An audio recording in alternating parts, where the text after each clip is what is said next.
살려주세요. 제발 이 고통을 멈춰주세요. 해돋이 요양병원 7층 특실에서 흘러나온 절규가 한밤중에 고요한 복도에 메아리 쳤어요. 창밖으로는 도시의 불빛만이 희미하게 빛나고 있었지요. 강태우 회장의 비명은 날카롭고 절박했습니다. 회장님, 진정하세요. 지금 최고 용량의 진통제를 투여했으니 곧 효과가 나타날 거예요. 수간호사 김미영은 긴장된 표정으로 환자의 활력 징후를 확인하며 말했어요. 하지만 병실 안의 모니터는 불안정한 심박수와 혈압을 표시하고 있었고 산소 포화도는 점점 낮아지고 있었습니다. 이게 몇 번째 거짓말인지. 강태우 회장의 오른쪽 다리는 이상하게 붉게 부어올라 있었어요. 복합부위 통증 증후군 CRPS. 현대의학에서도 완전한 치료법을 찾지 못한 희귀 신경질환이었지요. 그때 병실 문이 조용히 열리며 낡은 청소 유니폼을 입은 나이 지긋한 여성이 들어왔습니다. 65세의 청소부 윤성이었어요. 죄송합니다만 지금은 들어오시면 안 됩니다. 회장님께서 많이 편찮으세요. 수간호사의 말에 윤성이는 고개를 숙였지만 그녀의 시선은 이미 환자의 상태를 살피고 있었어요. 물에 적신 수건을 이마에 대고 다리 부위는 살짝 높여주시면 좀 나아질 것 같은데요. 수간호사 김미영의 눈이 차갑게 빛났습니다. 청소부 주제에 뭘 안다고 참견이야? 여기는 의료진이 알아서 할 테니 청소나 하세요. 그 말에 윤성이의 눈빛이 잠시 흔들렸지만 이내 무표정한 얼굴로 돌아갔어요. 그녀는 조용히 방을 나섰습니다. 복도에 선 윤성이는 문틈으로 새어나오는 회장의 신음소리를 들었어요. 그녀의 손이 무의식적으로 자신의 손목을 쓸어내렸습니다. 오래된 습관이었어요. 누군가의 맥을 짚을 때마다 하던 동작이었죠. 할 수 있는 게 없어. 그냥 가야 해. 그때 병실 안에서 다급한 목소리가 들려왔습니다. 산소 포화도가 떨어지고 있어요. 당장 응급팀을 불러요. 윤성이의 손이 청소도구함을 꽉 쥐었어요. 단순한 청소도구만 들어있는 것 같은 평범한 상자였지만 이중 바닥 아래에는 18년 동안 누구에게도 보여주지 않았던 비밀이 숨겨져 있었죠. 병실 문이 다시 열리며 젊은 당직의 이현우가 급하게 들어가는 소리가 들렸어요. CRPS 발작이 심해지고 있어요. 진통제도 효과가 없습니다. 대학병원으로 이송해야 할까요? 이 상태로는 이동 자체가 위험합니다. 우선 통증을 조절해야. 윤성이는 그들의 대화를 들으며 점점 불안해졌어요. 병실에서 갑자기 알람 소리가 요란하게 울렸습니다. 혈압이 급격히 떨어지고 있습니다. 회장님 들리세요? 정신 차리세요. 윤성이는 더 이상 망설일 수 없었어요. 그녀는 깊은 숨을 들이마시고 병실 문을 열고 들어갔습니다. 잠깐만요. 제가 도울 수 있을지도 모릅니다. 그녀의 목소리에는 오랫동안 감춰온 권위가 서려 있었어요. 윤성이는 청소도구함의 이중 바닥을 열고 침통을 꺼냈습니다. 이게 무슨 짓이에요? 당장 그만두세요. 수간호사가 소리쳤지만 젊은 의사가 말렸어요. 잠깐만요. 어차피 우리도 뾰족한 수가 없잖아요. 회장님 상태가 위급해요. 윤성이는 회장의 맥을 짚고 침통에서 가느다란 침을 꺼냈어요. 감히 청소부 따위가 미쳤어? 회장님께 그런 걸 놓겠다고? 수간호사의 외침이 병실에 울렸지만 윤성이의 손은 이미 움직이고 있었어요. 첫 번째 침이 회장의 내관열에 정확히 자리 잡았습니다. 이어서 합곡혈, 족삼리혈에도 침이 놓였어요. 병실의 숨소리마저 멈춘 듯한 침묵이 내려앉았어요. 불안정하던 심박수가 서서히 안정되기 시작했고 산소 포화도도 올라가고 있었습니다. 혈압이 정상으로 돌아오고 있어요. 젊은 의사가 놀란 목소리로 말했어요. 그때 강태우 회장의 눈이 천천히 떠졌습니다. 숨이 쉬어진다. 회장의 얼굴이 한결 편안해 보였어요.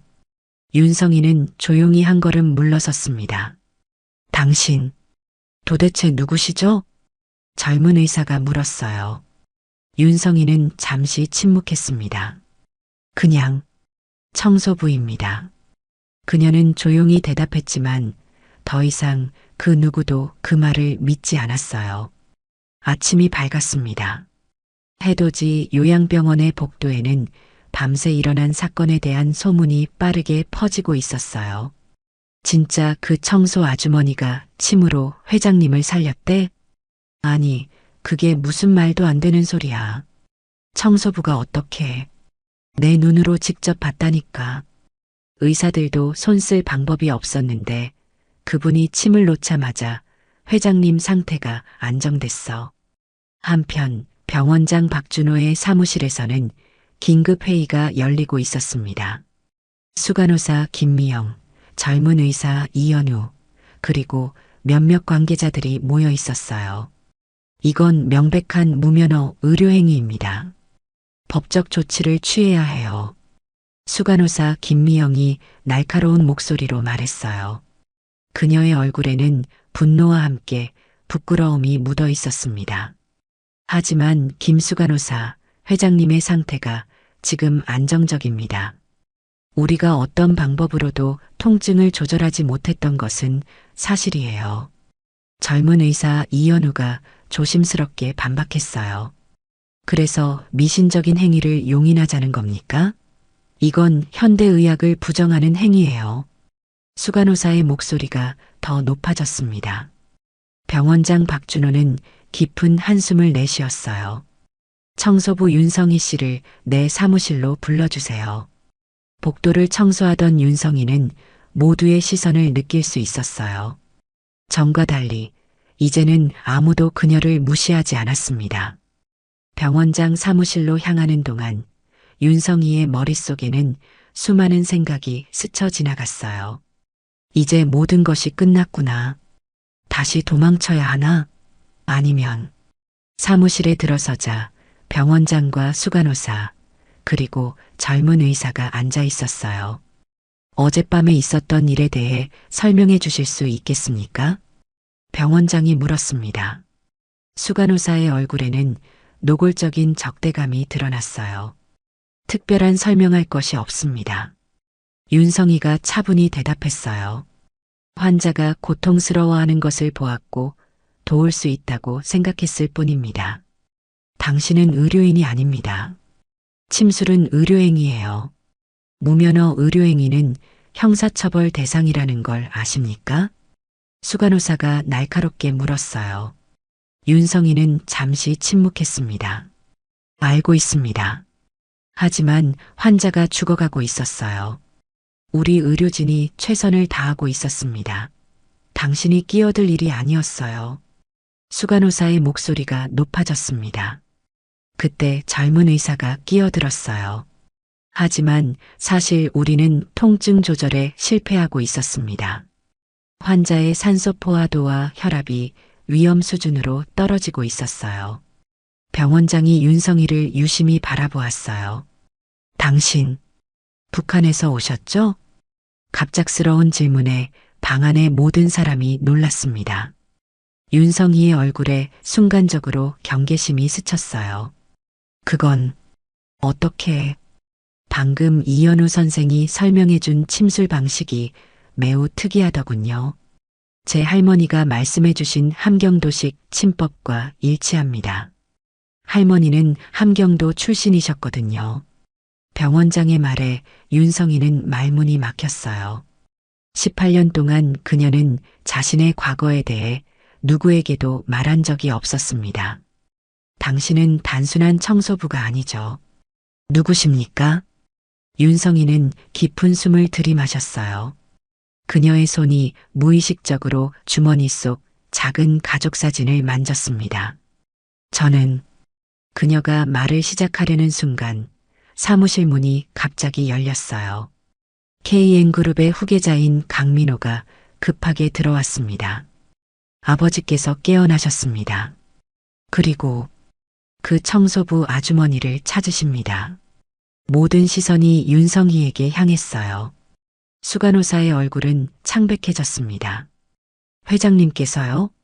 네, 아버지께서 직접 만나보고 싶다고 하십니다.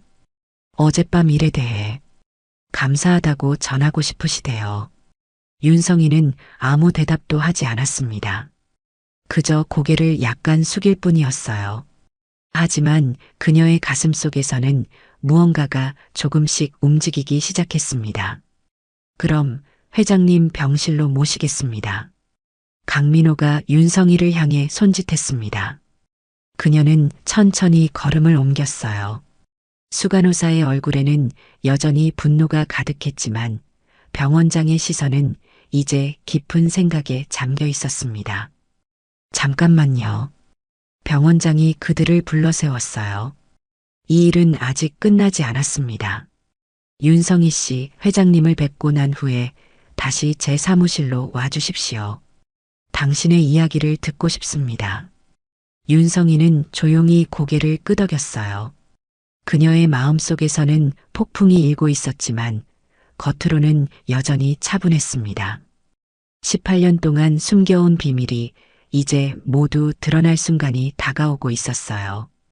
회장 강태우의 병실은 일반 요양병원의 병실과는 달랐습니다. 창문으로는 한강이 내려다 보이고 아침 햇살이 따뜻하게 방 안을 채우고 있었어요. 아버지, 윤성희의 아주머니 모셔왔습니다. 강민호가 말했어요. 병상에 누워있던 강태우 회장이 천천히 상체를 일으켰습니다. 그의 얼굴은 어젯밤과는 달리 한결 생기가 돌았어요. 앉으세요, 아주머니. 회장이 침대 옆 의자를 가리켰습니다. 윤성희는 조용히 앉았어요.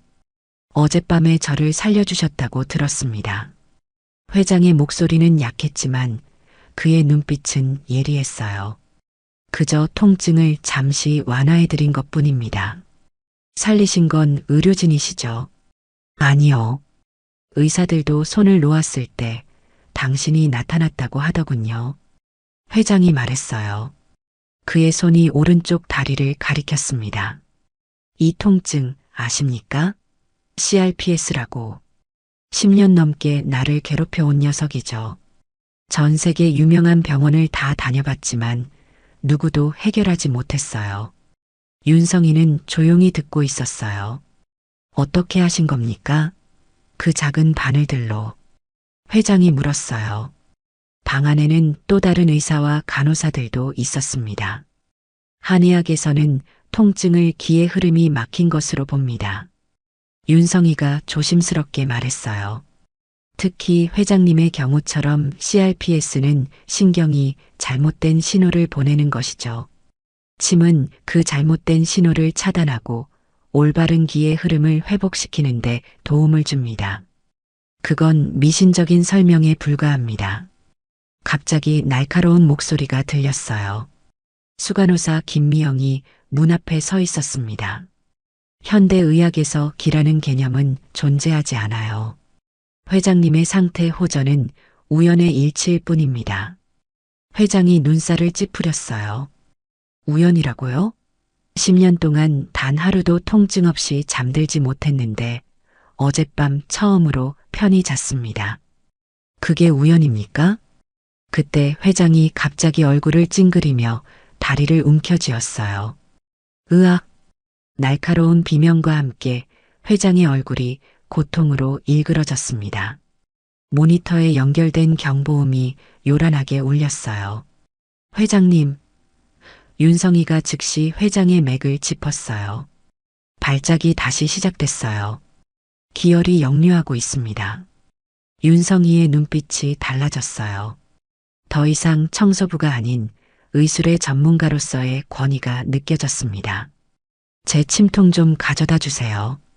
청소 도구함에 있어요. 강민호가 간호사에게 지시했고 곧 침통이 도착했어요. 윤성희는 망설임 없이 침을 꺼냈습니다. 그때 병실 문이 급하게 열리며 병원장 박준호가 들어왔습니다. 회장의 발작 소식을 듣고 달려온 것이었어요. 이번에는 더 심한 발작이에요. 허락해 주신다면 더 강한 처치를 하겠습니다. 회장은 고통 속에서도 고개를 끄덕였어요. 윤성이는 깊은 숨을 들이마셨습니다. 그리고 그녀의 손이 춤추듯 움직이기 시작했어요. 첫 번째 침은 회장의 손목 내관혈에, 두 번째는 발등의 태충혈에, 세 번째는 합곡혈에. 빠른 속도로 정확한 위치에 침을 놓았습니다. 이런 침술 방식은 함흥 출신 한의사들만의 비법이야. 이 모든 과정을 보고 있던 병원장이 놀란 목소리로 중얼거렸어요. 윤성이의 손은 멈추지 않았습니다. 지금 뭐 하는 거예요? 수간호사가 다시 뛰어들어왔어요. 그녀는 규정을 철저히 지키는 것으로 병원 내에서 정평이 나 있었습니다. 환자 안전이 위협받는다고 판단되는 상황에서는 누구든 개입할 수 있는 병원의 안전 문화 속에서 그녀의 과도한 반응도 어느 정도 용인되고 있었습니다. 하지만 그녀의 목소리는 방 안의 모두를 얼어붙게 만든 광경에 곧 잦아들었습니다. 회장의 몸에서 미세한 떨림이 시작되더니 갑자기 그의 호흡이 깊어졌습니다. 얼굴에 가득했던 고통의 흔적이 마치 구름이 거치듯 서서히 사라지기 시작했어요. 이게 어떻게? 수간호사의 목소리가 떨렸어요. 윤성이는 마지막 침을 조정하며 조용히 말했습니다. 현대의학에서 말하는 것처럼 CRPS는 신경계의 문제예요. 하지만 한의학에서는 이를 기혈의 역류로 봅니다. 두 가지 관점 모두 옳을 수 있지 않을까요? 병원장이 윤성이를 경외의 눈빛으로 바라보았어요. 당신이 정말 함흥의학대학 출신이라면 혹시 윤태진 박사이? 윤성이의 손이 잠시 멈칫했어요. 그녀의 눈에 놀라움이 스쳤습니다. 아버지를 아십니까? 그 순간 회장이 천천히 눈을 떴어요. 그의 얼굴에는 더 이상 고통의 흔적이 없었습니다. 통증이 사라졌다. 회장의 목소리에는 믿을 수 없다는 놀라움이 가득했어요. 그는 천천히 손을 들어 자신의 다리를 만져보았습니다. 평소라면 그 자체만으로도 극심한 고통을 느꼈을 터인데 이제는 아무런 반응이 없었어요. 이건 기적이야. 강민호가 감동에 젖은 목소리로 말했어요.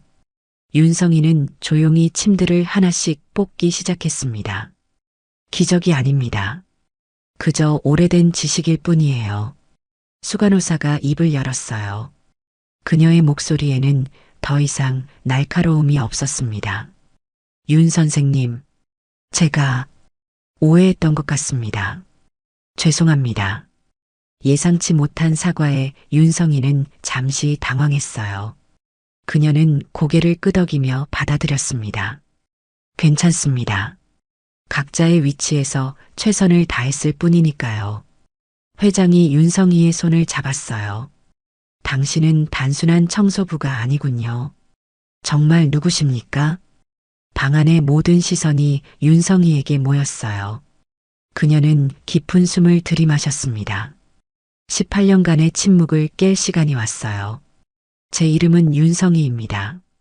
북한 함흥의학대학 출신이에요. 그녀의 목소리는 조용했지만 그 말이 방 안에 울려 퍼졌습니다. 오랫동안 감춰왔던 그녀의 정체가 마침내 빛을 보는 순간이었어요. 해돋이 요양병원의 7층 직원 휴게실은 그날 오후 이상한 긴장감으로 가득했어요. 평소라면 간호사들과 요양보호사들의 웃음소리와 수다로 떠들썩했을 시간, 오늘은 묘한 침묵이 공간을 채우고 있었습니다. 그래서 그분이 정말 북한에서 온 의사라고? 회장님 병실에서 직접 들었대. 정말 대단한 의사였다면서. 그런데 왜 청소부로 일했을까? 그것도 18년이나? 한편 병원장 사무실에서는 조용한 대화가 이어지고 있었습니다. 윤성애, 병원장 박준호, KN그룹 회장의 아들 강민호, 그리고 예상치 못하게 수간호사 김미영까지 함께 있었어요. 탁자 위에는 오래된 사진들과 문서들이 펼쳐져 있었습니다. 북한에서 찍은 흑백 사진, 함흥의학대학 졸업장, 그리고 낡은 한의학 노트까지 윤성이의 과거를 증명하는 조각들이었죠. 이 사진이 마지막으로 가족과 함께 찍은 건가요? 강민호가 조심스럽게 물었어요. 윤성이는 사진을 바라보았습니다. 사진 속에는 윤성이와 그녀의 남편 그리고 12살쯤 되어 보이는 딸이 함께 웃고 있었어요. 네. 탈북하기 직전에 찍었습니다. 1997년 겨울이었어요. 윤성이의 목소리는 담담했지만 그녀의 눈빛에는 말로 표현할 수 없는 슬픔이 깃들어 있었습니다. 당신의 이야기를 들려주시겠어요? 병원장이 부드럽게 물었어요. 윤성이는 천천히 고개를 끄덕였습니다. 제 아버지 윤태진은 함흥에서 가장 존경받는 침술사였습니다. 4대째 이어져 온 가문의 의술이었죠. 그녀의 목소리는 조용했지만 방 안의 모든 사람이 숨죽이고 듣고 있었어요. 저는 어릴 때부터 아버지의 의술을 배웠습니다. 특히 신경질환과 만성 통증 치료에 특화된 함흥침법을. 윤성이의 얘기가 계속되는 동안 수간호사 김미영의 얼굴에는 복잡한 감정이 교차했어요. 1995년 고난의 행군이 시작됐을 때 의약품이 부족해지면서 저희 같은 전통 의사들의 수요가 늘었어요. 하지만 동시에 정치적 감시도 심해졌죠. 윤성이는 잠시 말을 멈추고 깊은 한숨을 내쉬었어요. 제 남편 박원철은 평양의과대학 출신 외과 의사였습니다. 그는 체제에 비판적인 발언을 했다는 이유로 정치범으로 몰렸어요. 방 안에 무거운 침묵이 내려앉았습니다. 그때부터 저희 가족은 감시 대상이 됐습니다. 언제 체포될지 모르는 상황이었죠. 윤성이의 손이 무의식적으로 사진 속 딸의 얼굴을 쓰다듬었어요. 결국 우리는 탈출을 결심했습니다. 1997년 12월 북한을 떠나기로 했어요. 그녀의 목소리가 조금 떨렸습니다. 함경북도를 통해 압록강을 건너기로 했어요. 하지만 국경에 거의 도착했을 때 우리는 발각됐습니다. 윤성이의 눈에 눈물이 고였어요. 하지만 그녀는 눈물을 참았습니다. 18년 동안 그랬던 것처럼 남편은 저와 딸을 보호하기 위해 자신을 희생했어요. 너희만이라도 건너라고 말하며 그는 국경 수비대의 주의를 돌리기 위해 다른 방향으로 뛰어갔습니다. 방 안의 모든 사람들이 숨을 죽였어요. 저와 딸은 필사적으로 압록강을 건넜어요. 그날은 특히 추웠습니다. 물은 얼어붙지 않았지만 거의 영하의 온도였죠. 윤성이는 잠시 말을 멈췄어요. 그날의 기억이 생생하게 떠오르는 듯 했습니다. 강물이 너무 차가웠어요. 딸아이가 중간에 힘들어했습니다. 제가 그 아이를 밀었어요. 조금만 더 가면 된다고 말하면서 윤성이의 손이 떨렸어요. 하지만 물살이 생각보다 강했습니다. 딸의 손이 제 손에서 미끄러졌어요. 순간 그 아이는 물살에 휩쓸려 갔죠. 그녀의 목소리가 갈라졌습니다. 저는 필사적으로 딸을 찾았어요. 하지만 찾을 수 없었습니다. 방 안에 침묵이 내려앉았어요. 윤성이의 눈에서 눈물이 흘러내렸습니다. 18년 만에 처음으로 그녀는 자신의 슬픔을 보여주고 있었어요. 중국에 도착한 후에도 몇 달 동안 강 주변을 헤맸습니다. 딸을 찾기 위해. 하지만 결국 찾지 못했어요. 그녀는 천천히 눈물을 닦았습니다. 2002년에 한국에 입국했어요. 하지만 제 마음은 이미 죽어 있었습니다. 더 이상 의사로서의 삶을 살고 싶지 않았어요. 딸과 남편을 지키지 못한 이 손으로 어떻게 다른 사람들을 치료할 수 있겠습니까? 윤성이는 자신의 손을 내려다보았어요. 수십 년간 침수를 해온 손, 하지만 가장 소중한 사람들은 지키지 못한 손. 그래서 모든 것을 버리고 그저 평범하게 살기로 했습니다. 누구에게도 제 과거를 말하지 않고 그저 청소부로서. 긴 침묵이 이어졌어요. 방 안에 누구도 쉽게 말을 꺼낼 수 없었습니다. 마침내 강민호가 조심스럽게 입을 열었습니다. 정말 고통스러운 기억을 나눠주셔서 감사합니다. 그런 끔찍한 경험을 하셨는데도 어제 저희 아버지를 도와주셨다니.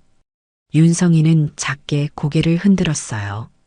회장님이 고통스러워하는 모습을 보니 18년 전 제 자신과의 약속을 깨야 했습니다.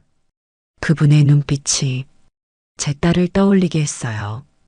또다시 방 안에 침묵이 감돌았습니다. 수간호사 김미영이 갑자기 자리에서 일어났어요. 정말 죄송합니다, 윤 선생님. 그녀의 목소리가 떨렸어요. 제가 얼마나 무례하게 굴었는지. 당신을 그렇게 무시했는데도 환자를 위해 나서주셨다니. 정말 부끄럽습니다. 윤성이는 담담하게 고개를 끄덕였어요. 괜찮습니다. 각자 자기 일을 하고 있었을 뿐이니까요. 병원장 박준호가 깊은 생각에 잠겨 있다가 입을 열었어요. 윤 선생님, 저희 병원에서 정식으로 일하실 생각은 없으신가요? 전통의학 상담사로서. 윤성이는 놀란 표정을 지었습니다. 18년 동안 그녀는 자신의 정체를 숨기고 살았어요. 이제 다시 의사로서 일한다는 것은 상상도 못한 일이었죠. 저는 이미 그 삶을 포기했습니다. 강민호가 진지한 표정으로 말했어요. 하지만 어제 선생님께서 저희 아버지에게 보여주신 그 의술은 정말 놀라웠습니다. 그런 능력을 숨기는 건 너무 아깝지 않을까요? 그때 병원장의 책상 위 전화기가 울렸어요. 박준호가 전화를 받고 잠시 대화를 나눈 후 놀란 표정으로 윤성이를 바라보았습니다. 윤성이는 자신의 이야기를 마쳤습니다. 방 안에는 무거운 침묵이 내려앉았어요. 얼마나 힘드셨을지. 강민호가 진심 어린 목소리로 말했습니다. 제 아내도 탈북민 출신이라 그 고통을 저도 이해할 수 있어요. 제 아내는 지금은 탈북민 지원 단체에서 일하고 있어요. 그는 잠시 생각에 잠기더니 갑자기 눈을 크게 떴어요. 잠시만요. 윤성이, 박미래, 이 이름들이 너무 익숙해요. 그가 급하게 전화를 꺼내 번호를 눌렀습니다. 잠시 기다린 후 그의 목소리가 떨렸어요. 여보, 당신이 몇 달 전에 말했던 그 여성, 어머니를 찾고 있다던 박미래 씨. 혹시 어머니 이름이 윤성이고 함흥 출신이었니? 방 안에 모두가 숨죽이고 통화를 지켜보았어요. 강민호의 눈이 점점 커졌습니다. 정말? 그럼 지금 바로 연락할 수 있어. 내일? 아니, 가능하면 오늘. 알겠어. 최대한 빨리 연락해줘. 그가 전화를 끊고 윤성이를 바라보았어요. 믿기 어려운 우연입니다. 윤 선생님. 제 아내가 지난 3개월 동안 어머니를 찾고 있는 한 탈북민 여성을 돕고 있었어요. 그녀의 이름이 박미래입니다. 윤성이의 얼굴에서 모든 혈색이 사라졌어요. 그녀의 손이 떨리기 시작했습니다. 미래? 내 딸? 그녀의 목소리는 거의 들리지 않을 정도로 작았어요. 강민호가 말을 이었습니다. 아내가 미래 씨에게 바로 연락해 보기로 했어요.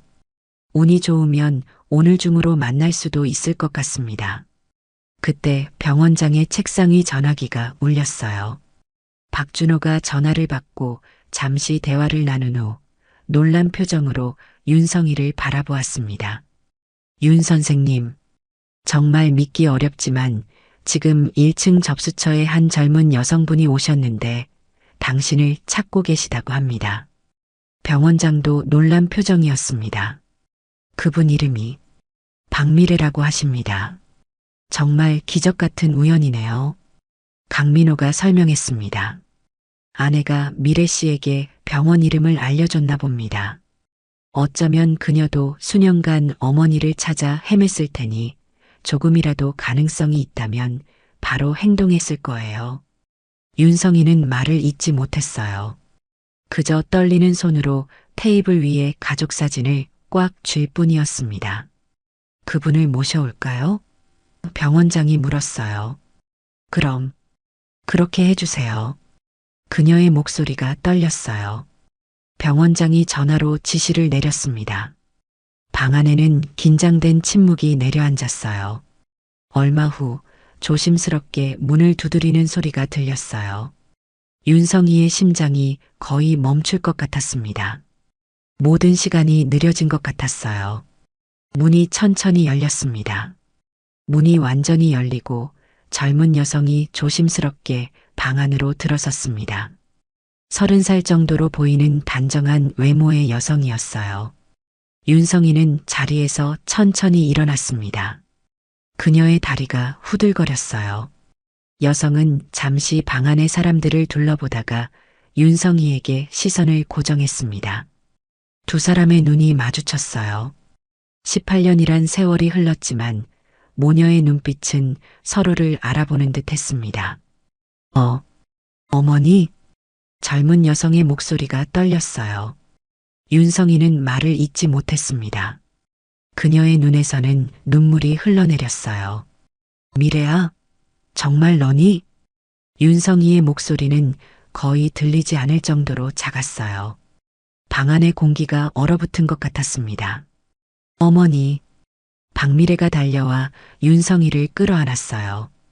두 사람은 서로를 꽉 껴안고 소리내어 울기 시작했습니다. 18년 동안 기다려온 재회의 순간이었어요. 살아계셨군요. 정말 살아계셨어요. 병원장과 강민호, 수간호사는 조용히 자리에서 일어나 방을 나섰어요. 이것은 오직 모녀에게만 허락된 시간이었으니까요. 어떻게 찾았니? 윤성이가 겨우 말을 이었습니다. 박미래는 어머니의 얼굴을 양손으로 감싸며 미소를 지었어요. 강민호 사장님의 아내가 저를 도와줬어요.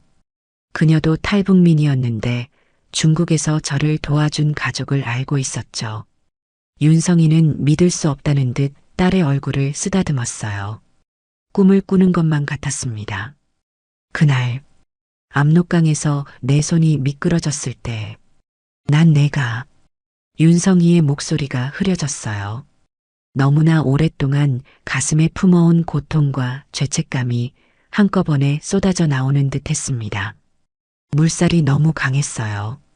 저도 거의 죽을 뻔했지만 중국 쪽 강가에 살던 어부 아저씨가 저를 구해주셨어요. 박미래가 어머니의 손을 잡았습니다.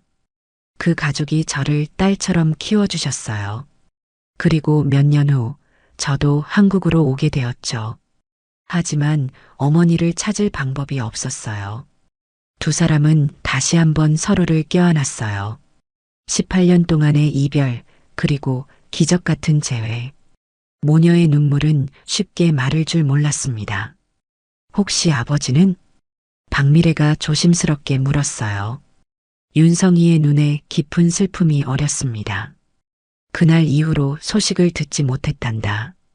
윤성이는 천천히 자리에 앉았어요. 박미래도 그녀 옆에 앉았습니다. 모녀는 손을 꼭 잡은 채 지난 18년의 이야기를 나누기 시작했어요. 어머니, 어떻게 이곳에서 청소부로? 박미래가 슬픈 눈빛으로 물었습니다. 윤성이는 쓸쓸한 미소를 지었어요. 너와 아버지를 잃은 후 더 이상 의사로서의 삶을 이어갈 용기가 없었단다. 가장 소중한 사람들도 지키지 못한 내가 어떻게 다른 이들을 치료할 수 있겠니? 윤성이의 목소리에는 오랜 자책이 묻어 있었어요. 그녀는 창밖을 바라보며 계속 이야기를 이어갔습니다. 1997년 그날 너와 함께 압록강을 건너기 직전이었지. 윤성이의 목소리가 과거로 돌아갔어요. 그녀의 눈앞에 그날의 기억이 생생하게 떠올랐습니다. 눈발이 흩날리는 1997년 12월의 밤. 함경북도 국경마을의 어둠 속에서 세 사람이 조심스럽게 움직이고 있었어요. 윤성희, 그녀의 남편 박원철, 그리고 12살의 딸 박미래였습니다. 조금만 더 가면 강이 나와. 모두 조용히. 박원철이 작은 목소리로 말했어요. 그의 손에는 딸의 작은 손이 쥐어져 있었습니다. 윤성이는 뒤에서 작은 보따리를 들고 따라가고 있었어요. 보따리 안에는 아버지에게서 물려받은 침통과 의학서적, 그리고 약간의 옷까지만 들어 있었습니다. 바로 그때 갑자기 멀리서 개 짖는 소리와 함께 손전등 불빛이 보였어요. 국경 수비대다. 박원철이 결심한 듯 말했어요. 그는 윤성희와 미래를 바라보았습니다. 너희는 먼저 건너. 내가 저쪽으로 가서 그들의 주의를 돌릴게. 안 돼. 같이 가야 해. 윤성희가 남편의 팔을 붙잡았어요. 박원철은 미소를 지으며 아내의 손을 잡았습니다. 걱정 마. 내가 곧 따라갈게. 약속해. 그는 마지막으로 딸의 머리를 쓰다듬었어요. 아빠, 딸, 용감하게 엄마랑 먼저 가 있어. 아빠는 금방 갈게. 미래의 눈에 눈물이 고였습니다. 약속해요? 정말 올 거예요? 그럼 약속하지. 박원철은 딸의 이마에 키스했어요. 그리고 윤성희에게 마지막 눈빛을 보냈습니다. 성희야, 미래를 부탁해. 사랑해. 그 말을 남기고 박원철은 숲 쪽으로 뛰어갔어요. 그는 일부러 소리를 내며 국경 수비대의 주의를 끌었습니다. 거기 누구야? 손전등 불빛이 박원철을 쫓아갔어요. 윤성이는 눈물을 삼키며 미래의 손을 잡았습니다. 가자, 미래야. 아빠의 용기를 헛되게 하면 안 돼. 그들은 서둘러 강으로 들어갔어요. 물은 생각보다 차가웠습니다. 영하의 온도였지만 빠른 물살 때문에 완전히 얼지는 않았어요. 윤성이는 미래를 작은 튜브에 태우고 한 손으로는 딸의 손을, 다른 손으로는 튜브를 잡은 채 강을 건너기 시작했습니다. 그러나 강물은 생각보다 깊고 빨랐어요. 중간쯤 왔을 때 갑자기 튜브가 바위에 걸려 공기가 빠지기 시작했습니다. 엄마, 미래가 비명을 질렀어요. 물이 점점 튜브 위로 차올랐습니다. 괜찮아, 미래야. 내 손을 꽉 잡아. 윤성이는 필사적으로 딸의 손을 붙잡았어요. 그러나 물살이 점점 거세졌고 두 사람의 손은 젖어 있어 미끄러웠습니다. 엄마, 미끄러져요. 미래의 손이 서서히 어머니의 손에서 빠져나갔어요. 윤성이는 필사적으로 딸을 붙잡으려 했지만 미래야. 윤성이의 절규와 함께 미래는 물살에 휩쓸려 어둠 속으로 사라졌습니다. 그날 이후로 나는 죽은 것이나 다름없었단다. 윤성이의 눈에서 눈물이 흘러내렸어요. 박미래도 함께 울고 있었습니다. 어머니, 제가 얼마나 어머니를 찾으려 했는지 모르실 거예요. 한국에 와서도 계속 찾았어요. 박미래는 어머니의 손을 꼭 잡았어요. 저를 구해준 중국 가족은 정말 좋은 분들이었어요. 그분들 덕분에 공부도 할 수 있었고 2005년에 한국으로 올 수 있었죠. 윤성이는 딸의 얼굴을 쓰다듬었어요. 그녀의 손이 여전히 떨리고 있었습니다. 너는 어떻게 지냈니? 건강하게 잘 지냈니? 박미래는 미소를 지었어요. 네, 어머니. 저도 의사가 되었어요. 어머니와 아버지처럼. 윤성이의 눈이 커졌습니다. 정말? 너도 의사가? 네, 한의사예요. 어머니의 피를 이어받았나 봐요. 박미래가 쑥스럽게 웃었어요. 윤성이의 가슴이 뭉클해졌습니다. 자신이 포기했던 의수를 딸이 이어받다니.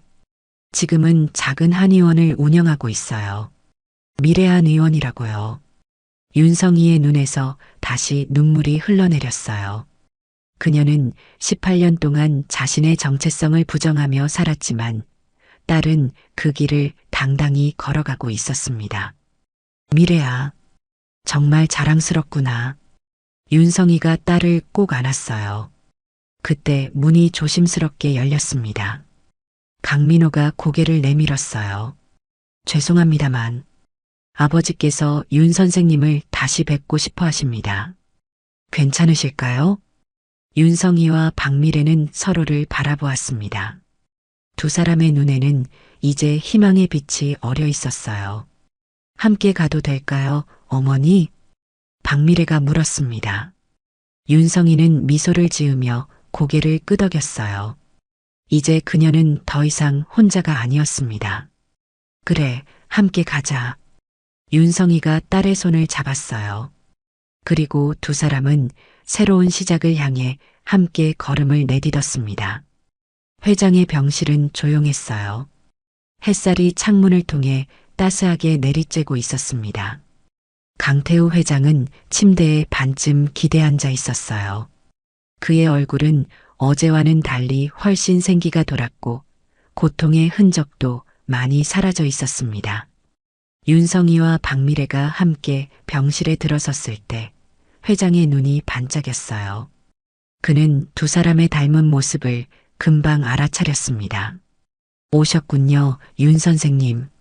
그리고 이분은 윤성이는 생애 처음으로 자랑스러운 미소를 지었어요. 제 딸입니다.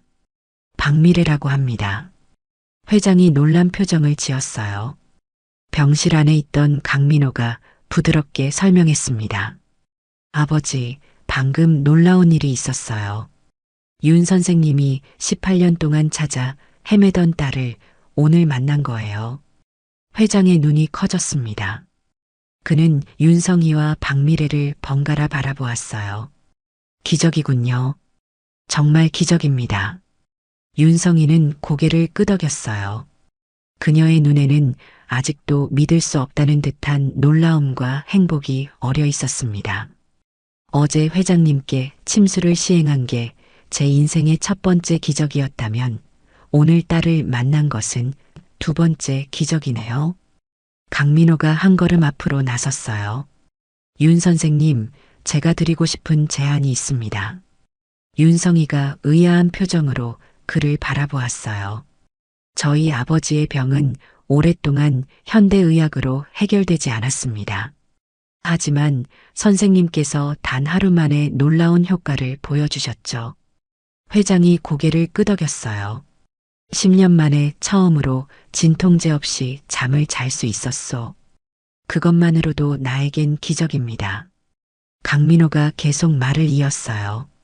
저희 KN그룹은 의료 사업에도 투자하고 있습니다. 특히 만성 통증 환자를 위한 치료센터를 구상 중이었는데 윤성이는 그의 말뜻을 이해하기 시작했어요. 그녀의 눈이 커졌습니다. 저희와 함께 일해주시면 어떨까요? 전통의학과 현대의학의 통합치료센터를 만들고 싶습니다. 윤성이는 말문이 막혔어요.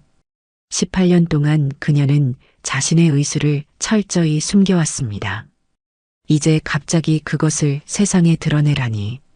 저는 너무 오랫동안 의사로서의 삶을 잊고 살았습니다.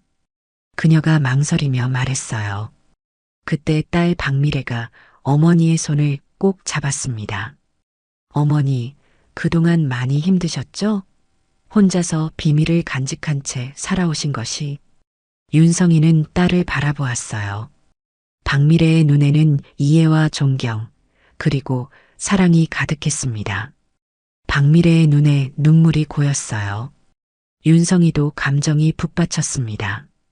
사실 내가 의술을 완전히 포기한 건 아니었단다. 윤성이가 조용히 고백했어요. 병원 뒤편 작은 정원에 몰래 약초를 기르고 있었어. 때로는 아픈 노숙자들에게 침을 놓아주기도 했고, 그때 갑자기 문이 열리고 수간호사 김미영이 들어왔어요. 윤 선생님. 수간호사의 목소리가 떨렸어요. 그녀의 눈에는 진심 어린 후회와 존경심이 담겨 있었습니다. 정말 죄송합니다. 제가 얼마나 무례하게 굴었는지. 윤성이는 미소를 지었어요. 그녀의 표정에는 더 이상 쓸쓸함이 없었습니다. 괜찮습니다. 김 간호사님. 우리 모두 환자를 위해 최선을 다했을 뿐이에요. 병원장 박준호가 방으로 들어왔어요. 그의 손에는 서류가 들려 있었습니다. 윤 선생님, 저희 병원에서도 제안을 드리고 싶습니다. 그가 서류를 내밀었어요. 해돋이 요양병원의 전통의학 상담사로 정식 채용하고 싶습니다. 청소부로서가 아니라 의사로서요.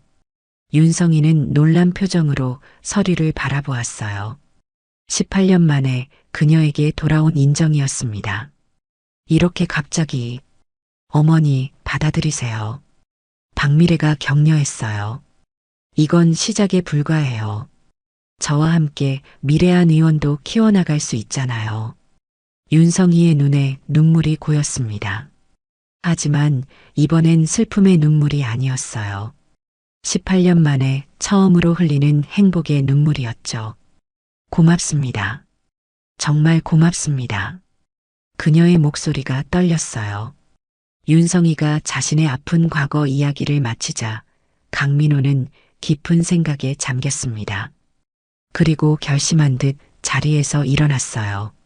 윤 선생님, 저희 KN그룹은 북한 이탈 주민 지원 재단을 10년째 운영하고 있습니다. 혹시 허락해 주신다면 남편분에 대한 정보를 찾아볼 수 있을지 모르겠습니다. 윤성이는 흔들리는 눈빛으로 그를 바라보았지만 희망보다는 체념이 더 깊게 자리 잡고 있었어요. 고맙지만 세월이 너무 흘렀어요.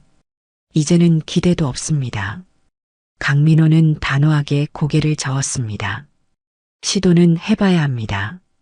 박원철 선생님의 출신 지역과 직업, 체포 시기, 이 정도 정보만으로도 확인할 수 있는 것들이 있을 겁니다.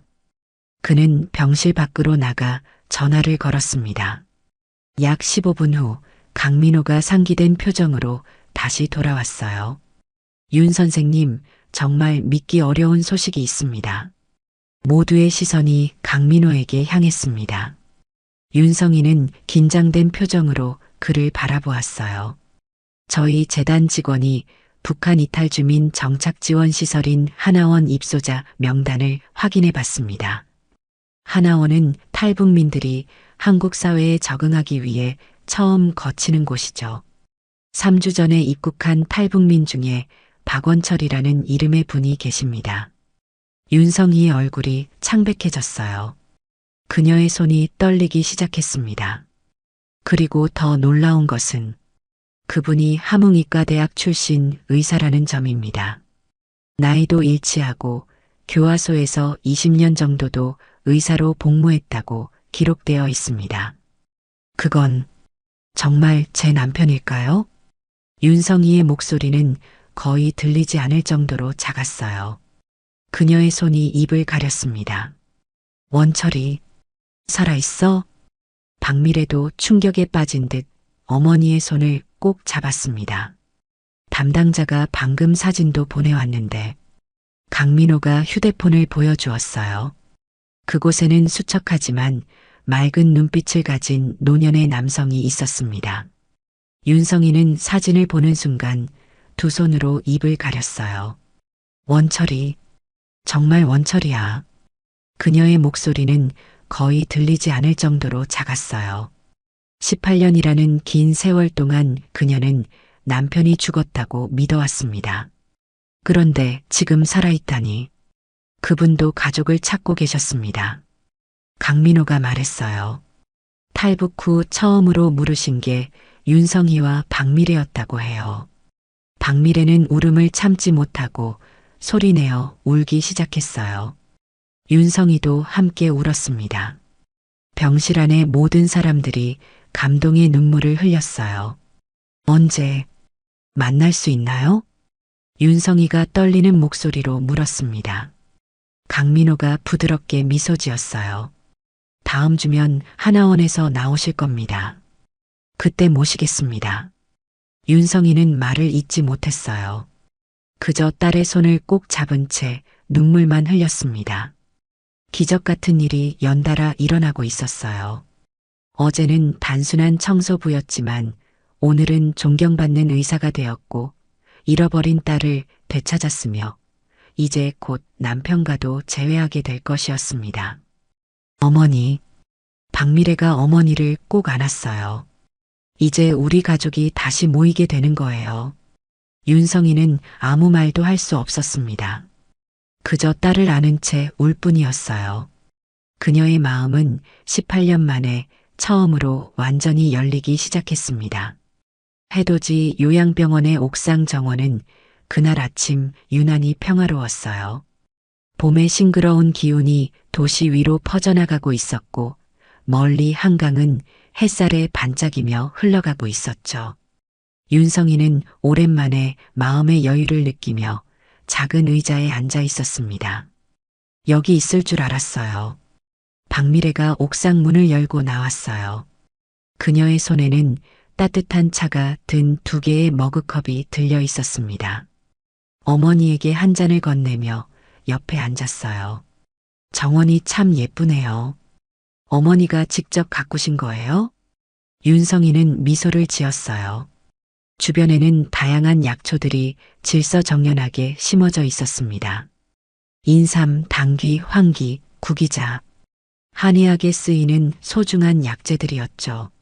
18년 동안 내 유일한 낙이었단다. 청소부라는 신분으로 할 수 있는 유일한 의술이었지. 그녀는 정원 한편에 있는 작은 온실을 가리켰어요. 저기에는 북한에서 가져온 종자들도 있단다. 함흥에서만 자라는 특별한 약초들이야. 2 사람은 잠시 따뜻한 차를 마시며 아침 풍경을 감상했어요. 어제의 기적 같은 재회 이후 윤성이는 딸의 집에서 하룻밤을 묵었습니다. 18년 만에 첫 밤이었죠. 어머니, 오늘이 첫 진료일이죠? 긴장되세요? 윤성이는 깊은 숨을 들이마셨습니다. 그녀는 더 이상 청소 유니폼이 아닌 단정한 흰색 진료복을 입고 있었어요. 가슴에는 윤성의 마이너스 전통의학 상담이라는 새 명찰이 달려 있었죠. 18년 만에 의사로 돌아가는 거야. 당연히 긴장되지. 그녀의 목소리에는 떨림이 있었지만 동시에 설렘도 느껴졌습니다. 잘하실 거예요. 어제 회장님의 통증을 완화시킨 어머니의 손길을 봤으니까요. 박미래가 어머니의 손을 꼭 잡았어요. 윤성이는 미소를 지었습니다. 그래도 수십 년 이상 제대로 된 진료를 안 했으니 걱정이 되는구나. 걱정 마세요. 제가 옆에서 도와드릴게요. 미래한 의원 진료는 잠시 다른 선생님께 부탁드렸어요. 병원장 박준호가 옥상 문을 열고 나왔어요. 여기 계셨군요, 윤 선생님. 아래층에는 벌써 환자분들이 기다리고 계세요. 윤성이가 놀란 표정을 지었어요. 벌써요? 진료 시작까지 1시간도 더 남았는데. 병원장이 미소를 지었습니다. 어제 회장님 치료 소식이 퍼졌나 봐요. 다들 기적의 의사를 만나고 싶어 하시네요. 윤성이는 당혹스러운 표정을 지었어요. 하지만 곧 침착하게 고개를 끄덕였습니다. 알겠습니다. 바로 내려가겠습니다. 병원장이 돌아간 후 윤성이는 깊은 숨을 들이마셨어요. 정원의 약초들을 마지막으로 바라보았죠. 이제 더 이상 숨지 않아도 되는구나. 그녀가 중얼거렸어요. 박미래가 어머니의 어깨를 감싸 안았습니다. 네, 이제 당당하게 윤성의 선생님으로 살아가실 거예요. 2 사람은 천천히 옥상을 내려갔어요. 복도에는 벌써 많은 환자들이 윤성이를 기다리고 있었습니다. 수간호사 김미영이 바쁘게 움직이며 환자들을 안내하고 있었어요. 윤 선생님, 이쪽입니다. 진료실이 준비됐어요. 문 앞에서 그녀는 잠시 멈춰 섰어요. 문에는 윤성의 전통의학 상담실이라는 세명패가 걸려 있었습니다. 그녀는 깊은 숨을 들이마셨어요. 준비됐어요, 어머니? 박미래가 물었습니다. 윤성이는 딸을 바라보았어요. 그리고 자신감 있게 미소 지었습니다. 그래, 이제 준비됐다. 그녀가 진료실 문을 열자 첫 번째 환자가 기다리고 있었어요. 오랫동안 만성 통증으로 고생하던 노인이었습니다. 윤성이는 18년 만에 처음으로 의사로서 환자를 맞이했어요. 어서 오세요. 어디가 불편하신가요? 그녀의 목소리에는 따뜻함과 전문성이 동시에 담겨 있었습니다. 환자의 눈에 희망이 깃들었어요. 점심시간에 잠시 휴식을 취하던 윤성이에게 강민호가 찾아왔어요. 윤 선생님, 좋은 소식이 있습니다. 그의 목소리에는 설렘이 가득했어요. 박원철 선생님과 통화했습니다. 하나원 절차가 생각보다 빨리 끝나서 내일 만나실 수 있을 것 같아요. 윤성이의 얼굴이 환해졌습니다. 그녀의 손이 가슴에 올라갔어요. 정말요? 내일 원철이를 만날 수 있다고요? 강민호가 고개를 끄덕였어요. 네, 이미 차량도 준비해뒀습니다. 내일 오전 10시에 모시러 오겠습니다. 윤성이는 말을 잇지 못했어요. 그저 감사의 눈빛을 보낼 뿐이었습니다. 강민호가 떠난 후 박미래가 어머니를 꼭 안아주었어요. 내일이면 우리 가족이 모두 만나는 거예요. 믿어지세요? 윤성이는 고개를 저었어요. 아직도 꿈만 같구나. 이틀 전만 해도 나는 그저 청소부였는데 오후의 진료도 성공적으로 마쳤습니다. 윤성이의 소문을 듣고 찾아온 환자들은 모두 그녀의 따뜻한 손길과 정확한 진단에 감탄했어요. 특히 만성 통증 환자들은 오랜만에 희망을 보았다며 기뻐했죠. 그날 밤 박미래의 아파트로 돌아가는 차 안에서 윤성이는 창밖을 바라보았어요. 서울의 밤 풍경이 흘러가고 있었습니다. 18년 동안 그녀는 이 도시에서 숨어 지냈지만 이제는 당당하게 자신의 이름으로 살아갈 수 있게 되었어요. 손목의 시계가 밤 10시를 가리키고 있었습니다. 내일 24시간 후면 그녀는 18년 만에 남편을 다시 만나게 될 것이에요. 그 생각만으로도 가슴이 벅차올랐습니다. 미래야, 내 어머니, 고맙다. 내가 있어 정말 다행이야. 딸이 부드럽게 미소를 지었어요. 저도 어머니를 찾게 되어 정말 다행이에요. 차창 밖으로 달이 밝게 빛나고 있었습니다. 같은 달이 북에서 탈출하던 그날 밤에도 떠 있었을 거예요. 그리고 남편이 있는 하나원에도 지금 비치고 있겠죠. 윤성이는 조용히 생각했어요. 내일 우리 가족은 다시 하나가 된다. 그녀의 얼굴에 평화로운 미소가 번졌습니다. 청소부의 옷을 벗고 다시 의사가 되어 가족을 되찾은 윤성이. 그녀의 가슴 속에는 이제 더 이상 두려움이 아닌 희망이 가득했습니다. 감히 청소부 따위가 라는 말은 이제 더 이상 그녀를 정의하지 못했어요. 이제 그녀는 윤성이 의사, 박미래의 어머니, 그리고 곧 다시 박원철의 아내가 될 것입니다. 18년의 긴 침묵을 깨고 진정한 그녀의 삶이 다시 시작되고 있었어요. 해돋이 요양병원에는 이제 진짜 해가 떠오르고 있었습니다. 그리고 그 빛은 앞으로 더 많은 이들에게 희망을 전할 것이었죠. 그것이 바로 윤성이가 꿈꾸던 진정한 의술의 의미였으니까요. 어떤 상황에서도 의술은 사람을 살리기 위해 존재하는 것이다. 그녀의 아버지가 말씀하셨던 그 가르침이 이제 윤성이를 통해 계속 이어질 것입니다. 창밖으로 서울의 불빛이 별처럼 빛나고 있었어요. 새로운 인생의 밤하늘 아래 윤성이는 오랜만에 진정한 평화를 느꼈습니다. 오늘의 이야기 어떻게 보셨나요? 마음에 드셨다면 좋아요와 구독으로 응원해 주세요. 여러분의 따뜻한 댓글 하나하나가 더 좋은 이야기를 만드는 큰 힘이 됩니다. 건강이 최고예요. 감기 조심하세요.